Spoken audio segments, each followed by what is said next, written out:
I trust you've heard that running joke that kind of goes something like, they're vegan because they think they're better than everybody and they won't stop talking about it. Well, a similar thing happens in the ethical non-monogamous space or polyamorous space where you find people really believe that their relationship style choice is better than other people's. I always get a good laugh when I talk to people like this because I know they are leaving so much out of the conversation. There are real complexities to having a non monogamous relationship, a polyamorous relationship that people are not talking about. So, here today, I'm going to unravel those complexities for you so that we all kind of have the same issues.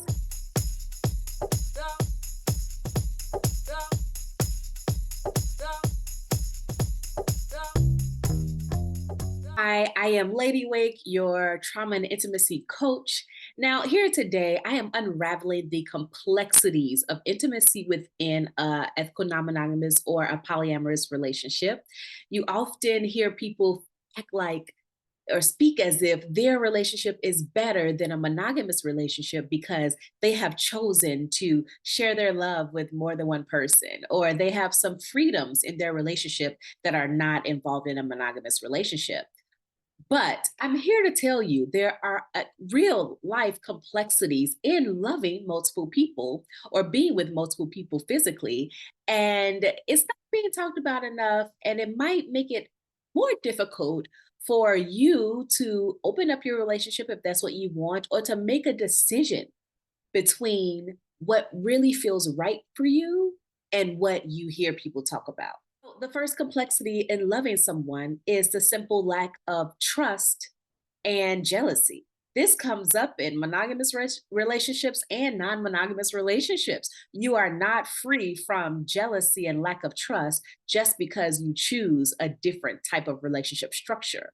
Jealousy and lack of trust is often something that just comes from inside, it's from past experiences, things that have shaped you as a person, and of course, your experiences with your partner. So, if they're giving you something to be jealous of or a reason not to trust them because of something else in the past, that's an altogether different conversation. You have to get through healing and forgiving them for that. But if not, it's really just you. And it can happen in any kind of relationship structure. So it's really funny to me when people who are polyamorous, for example, will act like they're never jealous. It's not true.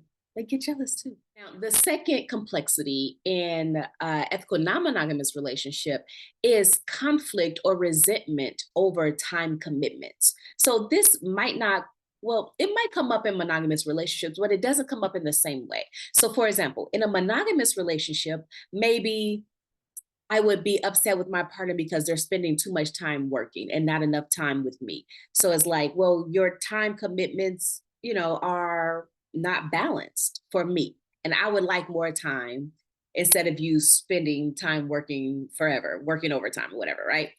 But in a non-monogamous relationship, the time commitment is is not as understood by people who are monogamous. So it's like, well, you're spending time with this person, partner A, but you're also spending time with partner B, and of course, time with yourself. So, what if partner A wants more time? Or what if partner B wants more time? Now you have this difficult decision to make on how to piece out time for the people in your life, in addition to your other family and your work and your friends and yourself.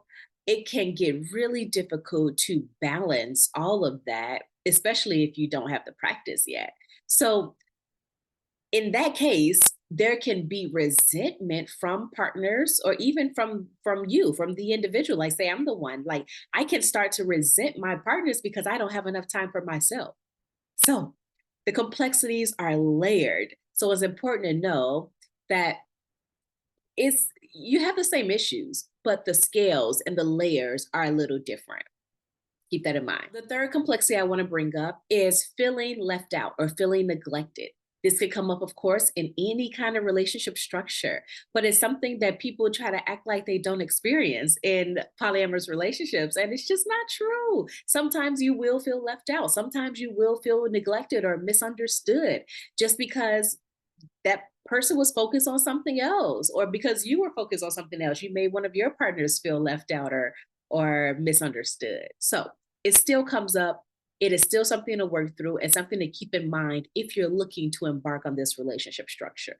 Okay. Fourth complexity of being in a relationship is the inability to speak openly and honestly. Now, this is a problem for so many people for many different reasons. So, some people have trauma that kind of shuts them down and blocks their ability to speak what they truly believe.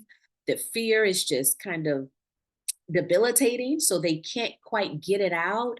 Some people just enjoy lying, Is it and some people really don't really know yet. They don't know. They haven't had the experience in life to figure out what they really want.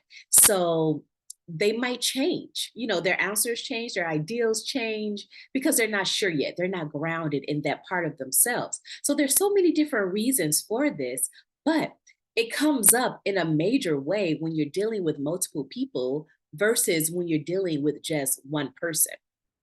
And if someone is unable to speak open and honestly, that's a little different than them choosing not to, and it's a different type of difficulty. So keep that in mind as you are deciding who you want to partner with, who you want to be in a relationship with. Does that person have the ability to speak open and honestly about who they are and what they want and what they need?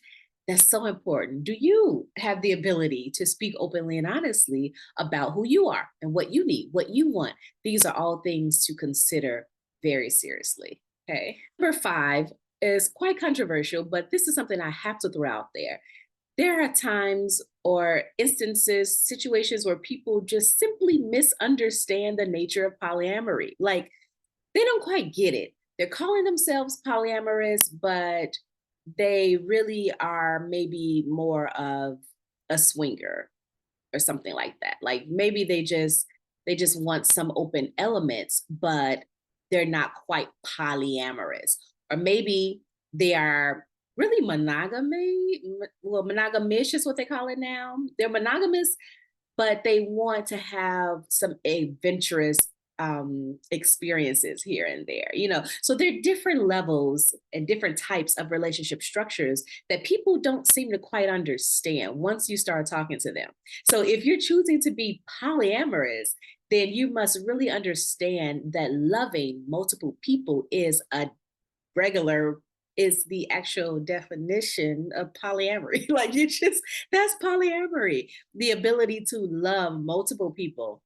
Now, it, the reason why it's very controversial also is because you can literally make up whatever kind of relationship you want to have. So you don't have to adhere to any label. You don't have to fall into any of these categories or boxes or buckets. You can literally take your relationship and make up your own rules and go have at it. So it's up to you. Number six, the fear of the unknown or fear of abandonment is very profound in relationships, in any kind of relationship. So if you're in a monogamous relationship, this comes up all the time. And if you are in a polyamorous or non-monogamous relationship, this still comes up. It just comes up from multiple people. So it's something to think about whether you have what it takes, and you're not quite sure what it takes until you get into it. So just keep in mind, do I have what it takes? What does this feel like? Is it too much for me, or does it feel quite natural? Some people feel like they are naturally polyamorous or naturally non-monogamous, and some people are naturally monogamous. So feel through who you are and what actually works for you as you embark on these different types of relationships. And something like fear of abandonment or fear of the unknown is completely natural, and it'll show up everywhere. So it's just something to keep in mind and know that it is real. And I always have to say this: You are not missing out on anything by choosing to do the thing that is best for you. So if monogamy is what's best for you, don't listen to those other people who try to act like being non-monogamous is better. It's not. It is about whatever is best for the individual or the couple or the throuple, whatever. So, number 7, the last thing I want to point out is there is pressure to adhere to societal norms all the time. There's pressure everywhere. So even if you're in a monogamous relationship already, and that is the standard, the societal norm right now, I think it's changing, but right now that is still the norm. So if you're in a monogamous relationship, you still have pressure to act a certain way, to reject certain things and accept certain things, to live together or not live together, to get married, to have children. The list goes on and on and on. So when you grow up like that, and then you decide that you're going to have a non-monogamous relationship or a polyamorous relationship, then um, those things or ideals are ingrained in you as a person. So they still come up when you change your relationship type. They come up and you have to deal with the fact that you feel pressure to conform to societal norms. It still happens and you have to fight it, which is hilarious, right? Because there is always a part of you who knows who you are, who you truly are, and what is best for you. So even when you're following that path, if it is different than the way you've been reared or been ingrained as a child, like coming up, then you're going to fight. You're going to have this internal fight and sometimes this external fight from people who have known you your whole life and know you a certain way and want you to be a certain way.